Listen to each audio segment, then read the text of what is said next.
I'm not exactly sure what it is either, to be honest. It's called LARPing, and we're going to find out more about it together.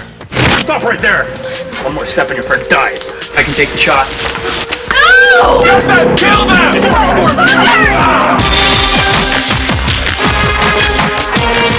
He's a good stand-up kind of man. He'll do what he needs to do to get the job done and help people. I told you! Counselor's daughter. She's been kidnapped. My character is basically an information sponge. Come with me, we'll go after the necromancer, bring him to justice. Roas has a very big need to try to improve the world he lives in.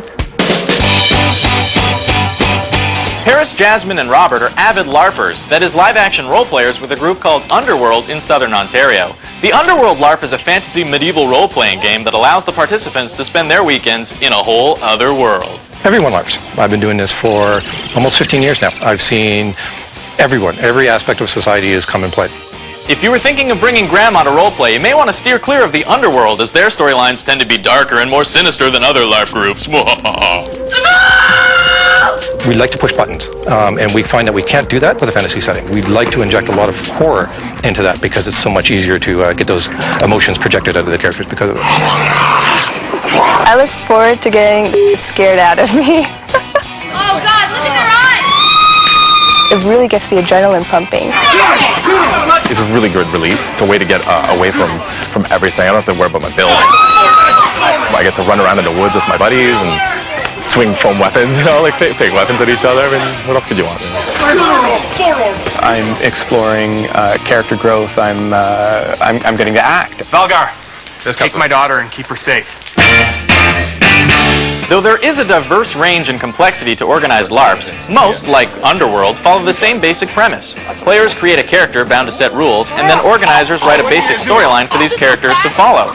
The role-playing starts when they enter the forest on Friday, and it doesn't stop until they leave on Sunday. That's right, they even sleep and go to the bathroom in character, just hopefully not at the same time. That would be gross.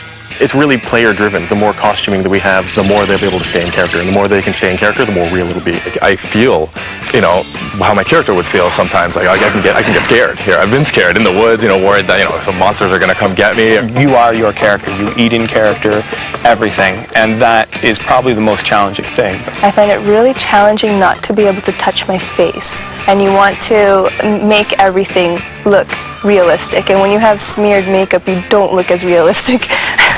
The myriad of heaven's field reflected in his silver shield.